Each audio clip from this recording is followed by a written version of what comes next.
What have you done? Apologize to Emily. Upon seeing me toss out the cake box that Emily had brought, John screamed as if he had gone mad. To an outsider, it might indeed seem as though I'd done something terrible. However, when I consider Emily's intentions behind bringing this cake, my actions might be justified. Well, then eat the cake. If he's complaining about me throwing it away, the cake inside must be delicious. Saying that, I picked up the cake box from the trash, grabbed a piece, and forcefully shoved it into John's mouth. The moment I thought he made a sound like he'd been kicked in the gut, John started shaking, his eyes rolling back. See? What did you put in this? I stared at the foam-mouthed John, trembling with anger. My name is Alice Johnson. I'm 35 years old and work as a nurse, but I'm currently on maternity leave, being 10 months pregnant. I married John, who works at a staffing agency, 2 years ago. We had been trying to conceive right after our marriage, but it took a long time. We considered undergoing costly infertility treatments, but John was against it, so we relaxed and continued trying on our own. During this time, we had our ups and downs, and my mental state became unstable, resulting in considerable stress. Being a nurse is a demanding job, and the challenges of conception nearly broke me multiple times.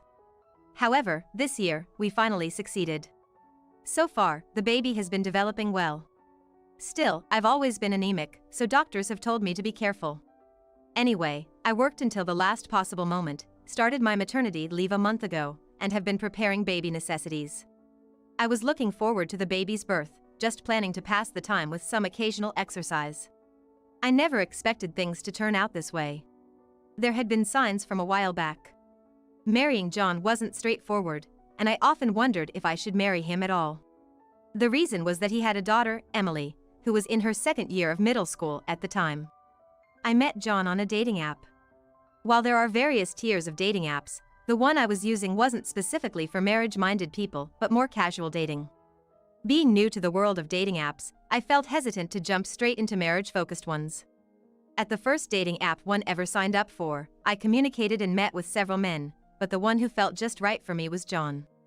John's profile only had basic information. He worked in human resources, and his hobbies included soccer and horse racing.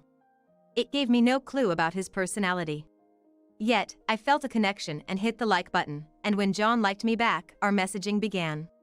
Before I knew it, we had been out for dinner several times, and we started dating.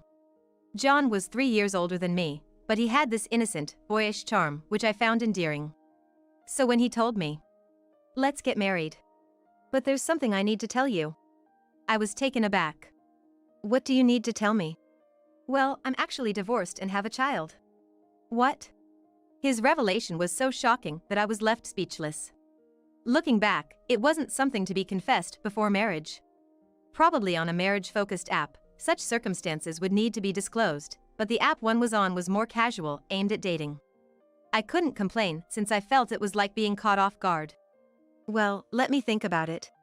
I didn't answer right away and decided to give it some thought. Later on, when I inquired more about his child, I found out that she was currently in her second year of middle school and her name was Emily.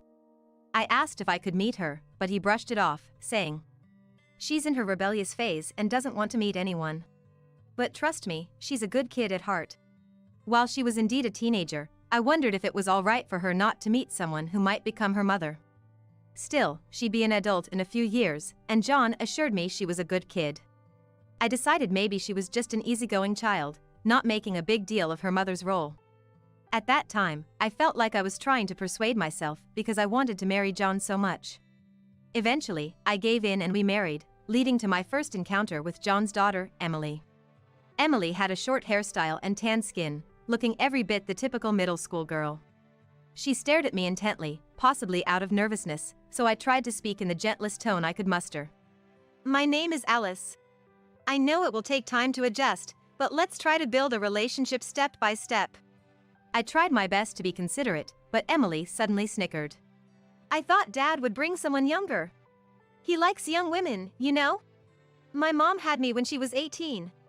Aren't you almost 40? Hearing her mockingly ask almost 40, I felt a chill run down my spine. Such words weren't appropriate for a first meeting, especially towards someone set to become her mother.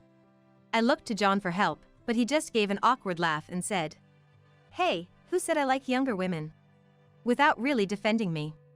The uncertainty about our marriage life intensified. Living with such an unreasonable stepdaughter was more stressful than I had anticipated. When do you usually finish work, Alice? You come home so late, and it wakes me up.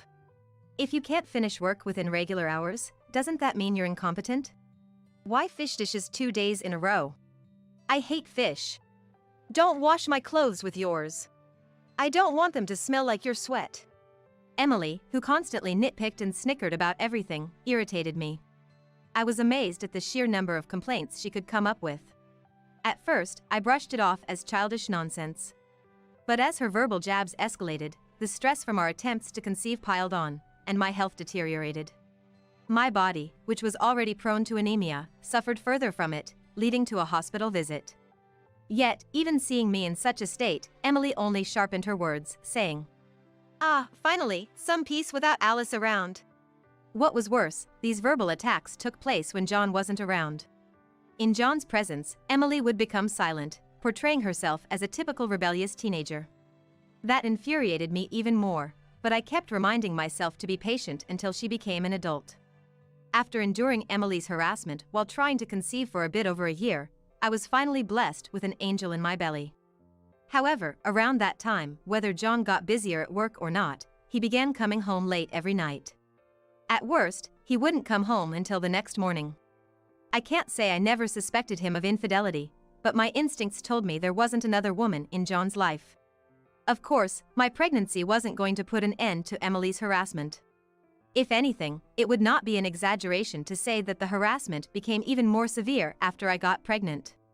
When I was bedridden due to morning sickness, she would demand, "Make food quickly.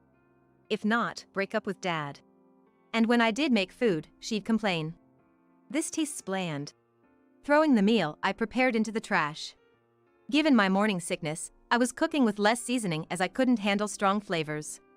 Yet, she had no sympathy for my efforts, and I could only sigh. As I endured Emily's harassment, I entered the 10th month of my pregnancy. It felt like the baby could arrive any day. Though the baby seemed to be growing well, I recently felt more dizzy spells due to my anemia. Just standing in the kitchen would make everything wobble. I was just cautioned about it in my last checkup. Well, this level of anemia should be okay, right? Even if I felt a bit dizzy, staying still usually made it subside, so I didn't go to the hospital. This negligence might have invited misfortune because one day, as I stepped out of the bathroom, I felt an unusual drain of color from my face. Oh. By the time I realized it, I had collapsed and lost consciousness. Right before blacking out, I saw Emily looking at me, smirking. Oh no, what's going to happen to me? Is the baby okay? Fear and anxiety raced through my heart as everything went black. When I came to, the first thing I saw was the white ceiling. And the familiar scent of disinfectant let me know I was in a hospital. "Oh, Mrs. Johnson, you're awake." I met the eyes of a nurse who had come to check on me, and she immediately addressed me. "Yes. What happened to me?" "You fainted due to anemia. Your baby is fine. You were lucky to be at home. But you'll need to be hospitalized until you give birth." I see. It seemed I had collapsed due to anemia and had been urgently hospitalized.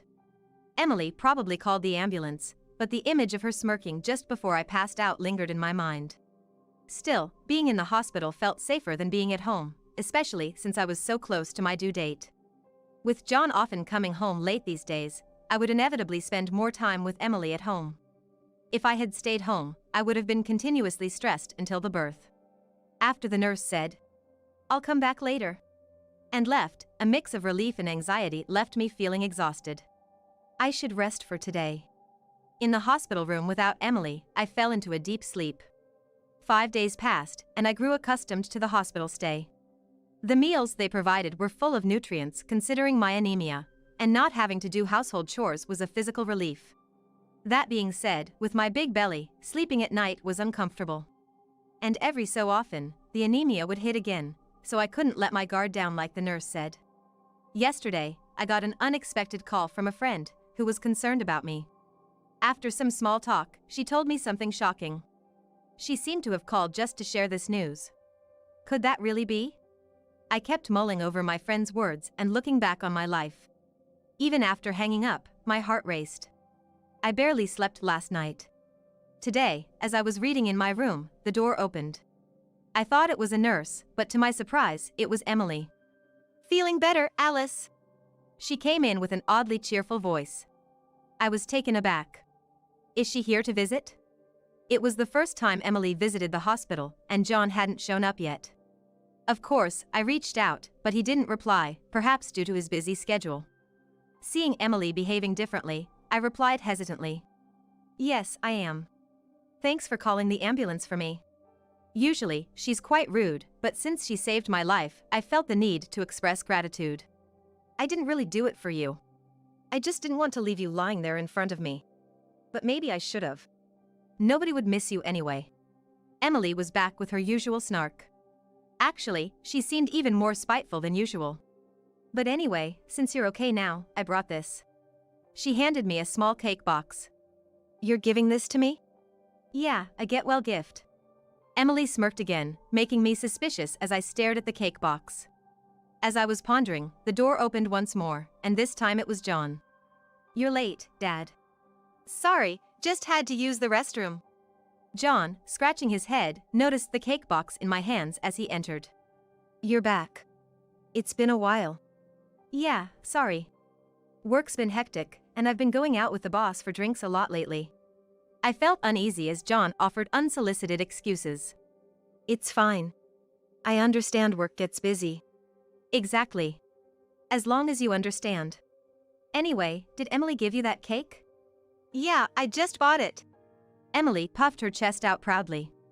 Seeing John and Emily exchange meaningful glances, I felt they were up to something. Eat the cake, Alice. If you don't, it'll go bad. Seeing John rush me to eat the cake, I threw the entire cake box in the trash. How could you? Apologize to Emily. Seeing me toss the cake Emily brought into the trash, John let out a scream as if he'd gone mad. From an outsider's perspective, it might seem like I'd done something awful. But when I thought of the scheme behind Emily bringing that cake, it seemed like the only logical reaction. Well then, you eat the cake. If he's so upset about me tossing it, it must be a delicious cake. Saying this, I forcefully grabbed a piece from the trash and shoved it into John's mouth. Ugh, gah. The sound he made was as if he'd been punched in the stomach, and immediately after, John's eyes rolled back and he started to shake. See? I knew it. What on earth did she put in it? I glared at the nearly frothing John, shaking with anger. Dad! What the hell, Alice? Emily, who had seen everything, rushed over to shake him. Dad, are you okay? Yeah, it's just, it tasted horrible. It seems John had fainted from the shockingly bad taste. I shivered, thinking about how I could have reacted if I'd eaten it. Thank goodness. Alice, that was awful. Why did you make Dad eat it? Emily, the culprit behind the cake, began to loudly complain. I glared back at Emily, my body shaking with anger. Awful? You're the one who brought this. What did you put in it? Well. Emily hesitated and looked away, so I held the cake close to her nose. She whimpered softly and covered her mouth. Hesitant, I too took a whiff of the cake. What is this? The first thing I noticed was the smell of alcohol. So overpowering, I couldn't bear it for more than a few seconds. Next came a scent of coffee. And, peering closely, I saw something pink protruding from the sponge of the cake. Is this raw meat? The combination was so absurd, I felt sick just thinking about it. Alcohol, coffee, raw meat. There could be even more. This wasn't something bought at a store. It was clear Emily made it herself. Everything in here is what a pregnant woman shouldn't eat. I'd been careful to avoid alcohol, caffeine, and raw meat during my pregnancy. Consuming them could harm the baby or cause food poisoning. Why would you make such a thing? But I knew Emily's motives. And I was also aware of John's complicity in her scheme. You both were intentionally trying to make me eat something harmful to harm me, weren't you? Well. Emily stuttered, clearly taken aback by my direct accusation. No matter how intricate the prank, she's still just a 16-year-old kid. She probably hadn't envisioned any other outcome besides me safely consuming the cake. I saw this as my chance to address the pent-up frustrations. Emily, why do you want me out of the house so badly? It was clear from her choice of the absurd cake as a gift that she wanted me gone. Because you're in the way, Alice. I never asked for a new mom. You probably think I'm just a brat, right? Emily yelled out with a childlike reason. I get it. I'm probably an eyesore to her. Accepting a new mother figure so suddenly is tough. But it was Emily who had initially refused to meet me before the marriage. Moreover, it's been Emily causing all the trouble. I've done nothing to her. I've been on the receiving end of Emily's harassment all this time. Without ever considering my feelings, she's been acting on her selfish whims. I need to stand my ground and set her straight. We need to get something straight, Emily. When have I ever called you a brat? If you feel that way, isn't it because of your own actions towards me? You can't just switch the narrative and play the victim here. What do you know? Even Dad doesn't like you. In a defiant move, Emily tried using John as a shield.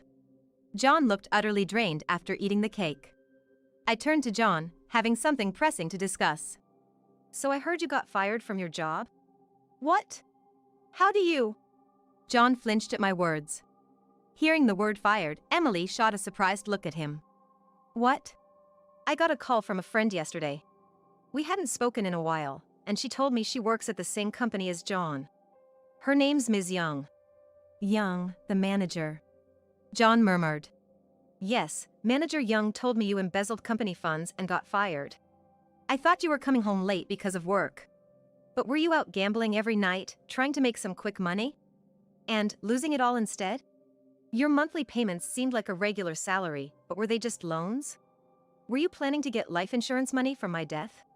Right. The story I heard from my friend over the phone was about John getting fired. I was deeply shocked, but reflecting on John's recent behavior, it didn't seem improbable. Wanting to get rid of me and the alignment of their interests led John to conspire with Emily. They visited me, ensured I ate the cake, and once they got the insurance money, it would have been over. But their plan fell apart easily. What are you talking about? John uttered, his eyes unfocused. Seeing him and the horror on Emily's face, I knew I'd hit the mark. Now, to deliver the final blow. I'm sorry, but I no longer consider us a family. I want a divorce. I'll be seeking compensation for all the deceit and harassment, and also child support for our kid. You don't have a say in this. What the hell? That's not fair. Exactly. How do you expect Dad to provide without a job? Their responses were sharp and defensive. But I controlled the narrative. Unfair? Who's the unfair one? You both plotted to end my life. That's the real injustice. I don't want to raise my child under the same roof as you two. Now, leave. With a furious blaze in my eyes, both of them were so scared that they left hastily. Screaming like that gave me abdominal pain. I pressed the nurse call button, telling her my labor had started. Though the day had been hectic, I prepared to give birth. A week later, after being discharged from the hospital with my newborn, I quickly reached out to a divorce attorney. John was visibly downtrodden the whole time, but upon seeing the attorney's business card, his face turned even paler. He begged me to reconsider, but I ignored him and went straight back to my parents' home. I later heard about John and Emily's situation from a neighbor. John, who was already in debt and untrustworthy, was demanded alimony and child support through the attorney. He borrowed even more money and paid me in a lump sum. It was clear he took out high-interest loans from loan sharks since there's no way he could get a loan from a bank with his credibility. He's probably gonna be burdened with paying back those high-interest loans. However, since he tried to take my life, he deserved that kind of punishment. I don't know who started the rumor, but apparently, Emily's attempt to poison her mother with a cake became talk of the school. Given the huge commotion over the cake, someone at the hospital must have overheard and spread the story.